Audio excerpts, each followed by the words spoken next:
In a world covered by endless night, in a place where fear and despair thrive, in a time when all hope seems lost, two individuals arise to stand firm, resist the darkness, and light the beacons of hope to humanity.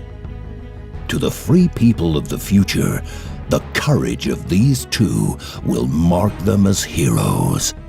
To everyone else, they will simply be known as Nobodies. Hello everybody, and thanks for tuning into Nobodies. Two Nobodies talking about nothing. I'm Dave, this is Brian. Hello everyone. And topic today is gay marriage.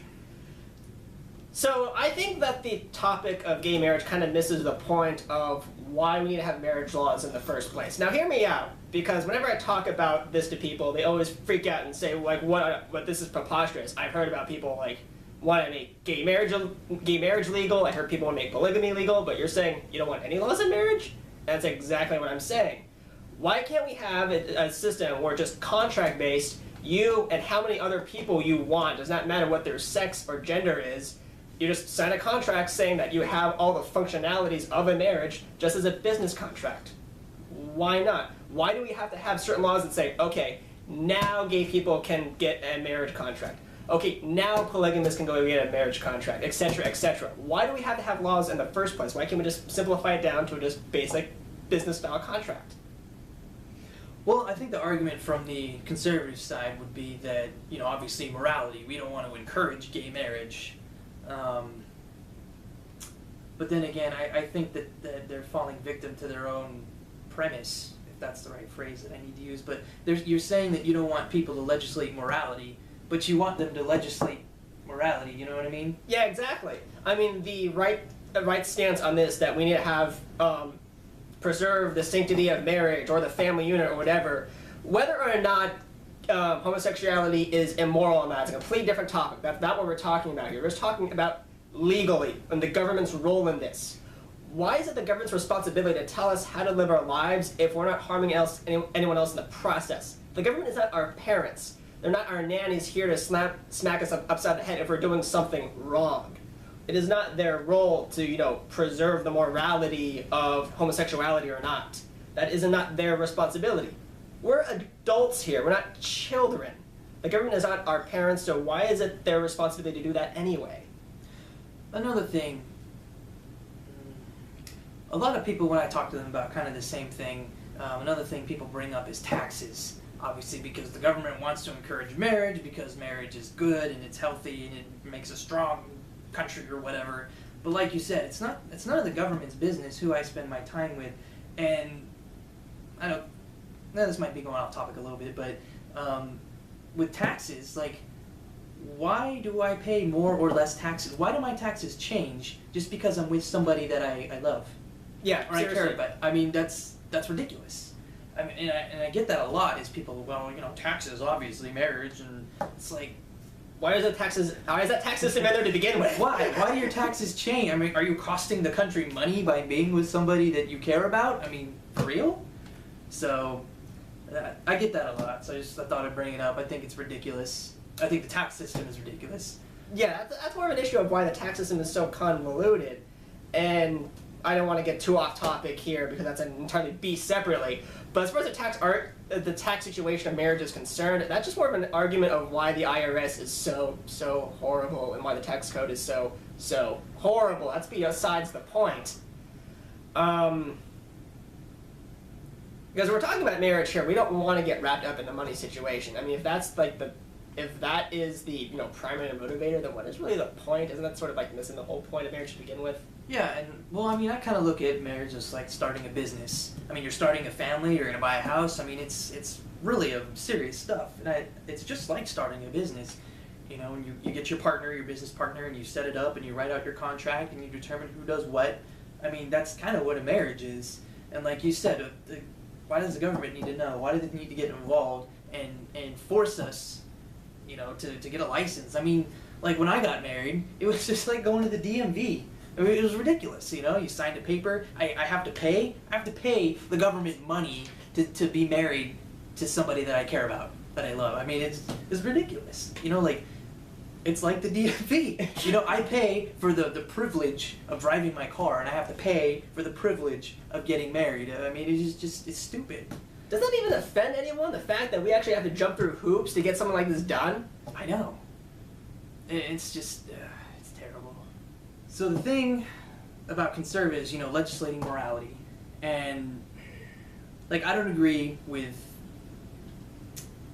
I don't want to say gay marriage, because I don't believe in state-sponsored marriage, period, but, like, you know, being a Christian, there are certain lifestyles that I don't agree with. It doesn't offend me. I don't lose any sleep over it. I'm not going to sit here and protest against it, but, you know, I don't agree with it. So with the conservative argument, it's like, you want government to legislate morality, but then what, like, you're not always going to be in charge of government, you know what I mean? And it's not the government's job, it's your job. You know, it's your job to go out there and show people with your lifestyle, to encourage them to be moral, or, you know, however you want to be, you know what I mean? You can't force people that way. Yeah. So I really think it's almost laziness, you know, to make laws when you should be out there practicing what you preach. Quick and easy way out. But you touched on something that's actually kind of interesting that I had thought about. So conservatives, like you say, on this issue, they're trying to legislate morality. But right, what if the people who get power are the people who has morals you don't agree with? You've just set a precedent of, you know, the governing force has a responsibility to preserve morality in the people. But if their values don't match yours, then now what? You just kind of open up Pandora's box at that point. Yeah, exactly. And I mean, you look at Nancy Pelosi, she says Jesus a lot, all right? And I know most conservatives hate Nancy Pelosi. And she, if you listen to her speeches, some talks that she gives, she believes she's doing the right thing. In her heart, and the way she speaks, she believes that she's doing the utmost good thing. And that's the problem. These people are dangerous because they're so convinced that they're right. And she's not. And wrong, horribly wrong. I mean, I could go on forever, but it's just like, you shouldn't give people that kind of power. You know? Because it's not their job. Again, we're adults. As adults, we have autonomy. We're supposed to be taking care of ourselves. If there's any problems with the culture, that is the responsibility of the people to fix the culture. The government is not responsible for how society behaves. It's just there to make sure, you know, we're not stabbing each other and killing each other, provide national defense. That's the fundamental purpose of government, is just to, you know, create a safe environment, safe in terms of people aren't stealing and murdering and we're not getting invaded by a foreign nation. That's pretty much all the function of government is. Supposed to be. Supposed to be, yes. But when we get into things like this, I mean, it's just not their responsibility. And how does it not offend people that, you know, whether or not you agree with it, implicitly we're being treated like children if we have to jump through hoops and abide by these regulations telling us that we have to fall in these lines. And I think, I mean, you know, we're bashing on conservatives here, which I don't like to do. I look at them as our lost cousins. But, you know, like liberals, conservatives accuse liberals, and I think they do, you know, they push it on everybody with that power. They say, oh, you need to accept gay marriage. Your state, you know, federal judges, they're striking down laws left and right. And it's like, government has that power, you know what I mean? And they shouldn't. You shouldn't have the power to veto something that was popularly elected. I mean, like Prop 8 in California. I mean, I don't agree or disagree with Prop 8. Like you said, I don't believe in state-sponsored marriage, so don't get your panties in a bunch, everybody. Please. So, but, I mean, just for a federal judge to come in and say, no, you can't do that. Like, dude, what's your deal? Like, it's none of your business. You know, like, this is a state issue. This is none of your business. So, I don't know. I look at unless it has anything to do with the Constitution or like the Bill of Rights. I mean, the Fed shouldn't have any problem with what states do.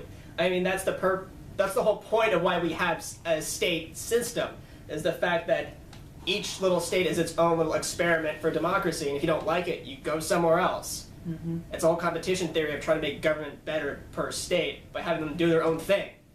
And and again, the exception of that is when we go to the Bill of Rights stuff. If you have, you know, a state doing something against free speech, for example, of course they should step in that, but this has nothing to do with the federal responsibility. Read the Constitution, it's really good for you, and it's really, really short. So, I think I can safely say, I don't know about you, but I think it's in the best interest of both liberals and conservatives if we just got rid of state-sponsored marriage and the idea that you need to go to the courthouse and sign papers and pay a fee to get married. Because then liberals could have all the gay marriage that they want, and then conservatives can have government stop legislating morality. And pushing gay agendas on everybody. Win-win. Ironically, though, I want to bring this up, that I've talked to a fellow libertarian before, and he said he didn't actually like this idea just because of the fact that all of the, I guess, legality of marriage that we have now is just too complex in order for you to write your own contract of how you want the paradigm of the marriage to be. And if anyone has that idea, I'm pretty sure there are going to be some arguments against that. We have these things called lawyers. Like them or not, I mean, a system will still be in play by lawyers who could help write these contracts for you, even if you don't know anything about law. So it's not like we're just going into complete chaos here. Everyone's not knowing what they're doing. Everyone has different forms of marriage. I mean, there's still going to be systems in play. It's not like I like lawyers or anything, but they're there and that's what they do. Yeah, and I mean, like you said, it's like starting a business. I mean, so many people start businesses without lawyers. And I think starting a business is, paperwork-wise anyway, a little more difficult than starting a family or having a marriage. Because, look, you know, when you're in a marriage, you live with each other. I mean, yeah, you have kids and stuff, but it's not like starting a business where you got to find investors, get a product, market to consumers. So just the idea that people are dumb and can't make their own terms of their own marriage, I mean, I think that's kind of silly. Yeah, it is. So, I mean, there are dumb people out there, don't get me wrong. But, you know, that it is what it is. It is what it is. And I don't lose any sleep over it, and I'm not going to. So I think that's a perfect middle ground that we can all find, is the fact that how about we just get government out of marriage to begin with? Like, really? Seriously? Come on. It's ridiculous.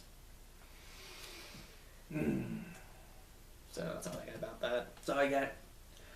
Alright, well, we're taking a neutral position. I'm happy with that, ish. When we have a point, it doesn't happen to be left or right. Yeah. So, yeah, think about it, and yeah, that's all I got. Unless what you know, what you think about this idea in the comments below. I know a lot of people have not talked about this. Not really. I mean, normally you hear like gay marriage or pro or against, and I mean, either way, there's just such hatred, and it's like, guys, there's a better way. Yeah. So, yeah, comment below, let us know what you think, and hopefully we'll catch you soon. All right, thank you for watching.